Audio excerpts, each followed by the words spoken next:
ଜାତୀୟ ସ୍ତରରେ ଟିପିଏନଡିଏଲ୍ ବଡ଼ ସଫଳତା ହାତେଇଛି। ଏକ ଉତ୍କର୍ଷ ବିଦ୍ୟୁତ୍ ବିତରଣ ସଂସ୍ଥା ଭାବେ ଟିପି ନର୍ଦର୍ନ ଓଡ଼ିଶା ଡିଷ୍ଟ୍ରିବ୍ୟୁସନ୍ ଲିମିଟେଡ୍ ବା ଟିପିଏନଡିଏଲ୍କୁ ମିଳିଛି ସ୍ୱତନ୍ତ୍ର ପରିଚୟ।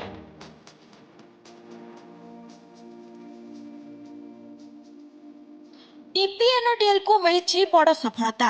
ବିଦ୍ୟୁତ୍ ସେବା କ୍ଷେତ୍ରରେ ନିଜର ଉତ୍କର୍ଷତା ପାଇଁ ଓଡ଼ିଶାର ଶ୍ରେଷ୍ଠ ସଂସ୍ଥା ଭାବେ ବିବେଚିତ ହୋଇଛି। ଶକ୍ତି ମନ୍ତ୍ରଣାଳୟ ପକ୍ଷରୁ ପ୍ରକାଶିତ 14ତମ ସମନ୍ୱିତ ରେଟିଂ ଓ ରାଙ୍କିଂ ରିପୋର୍ଟରେ ଏହା ପ୍ରତିଫଳିତ ହୋଇଛି।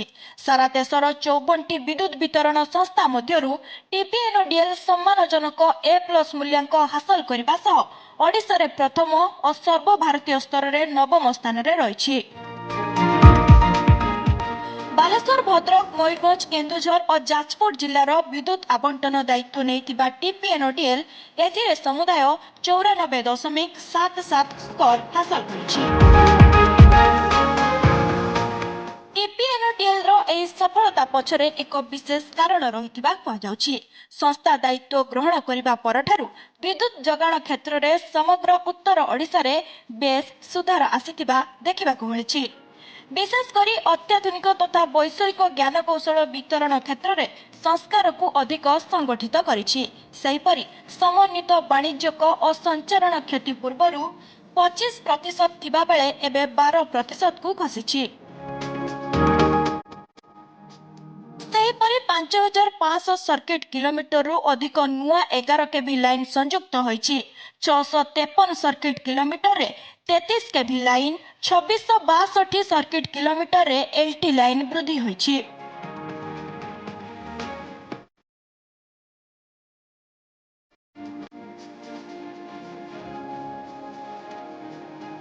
ସାଇଡି ଓ ସାଇଫିରେ ମଧ୍ୟ ବେଶ୍ ସୁଧାର ଆଣିବା ପାଇଁ କମ୍ପାନୀ ପ୍ରଚେଷ୍ଟା କରିଥିବା କୁହାଯାଉଛି।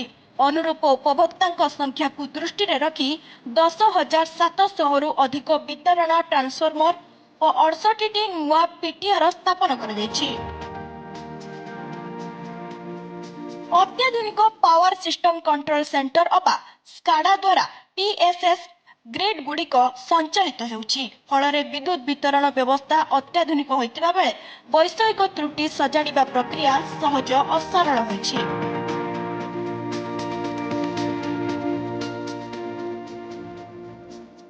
ରାଙ୍କିଙ୍ଗକୁ ନେଇ ଟିପିଏନଡିଏଲ୍ ବେଶ୍ ସନ୍ତୋଷ ପ୍ରକାଶ କରିଛି।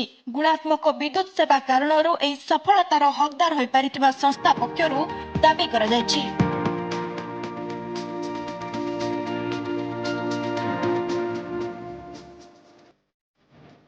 କେବଲ fault locator, auto recloser, trolley mounted DTR, भूतल केबल व्यवस्था, ड्रोन थर्मोग्राफी आदि नूतन अत्याधुनिक व्यवस्था को गुणात्मक विद्युत सेवा को सुनिश्चित करुवा कुहाଯାଉଛି।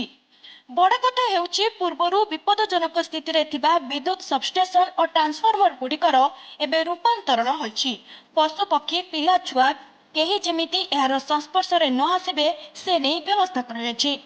ट्रांसफॉर्मर गुडी को पक्का प्राचीर और शक्त जाली द्वारा आबद्ध कर 11 केवी ठारू आरंभ करी एलटी और 33 केवी पर्यंत विद्युत तार तथा खुंट गुड़िकर भित्तिभूमि क्रमशः सशक्त होबारे लागिछि।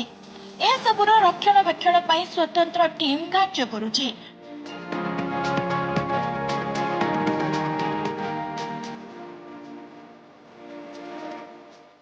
कर्मचारी और श्रमिकों को निरापत्ता उपकरण जगाई दिया जिबा सह सभी को स्वतंत्र शिविर द्वारा प्रशिक्षण दिया जाउछि। फଳରେ ओडिशारे विद्युत संस्कार क्षेत्र रे टीपीएनडीएल एक उदाहरण साजितिबा संस्था पक्षरु कहा जाइछि।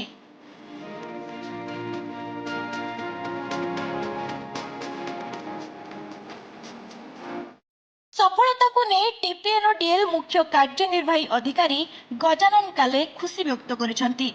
उपभोक्तांक स्वार्थ रक्षा सांगकु गुणात्मक सेवा, रूपांतरण और निरापत्ता क्षेत्र रे अनेक संस्कार आसीछि।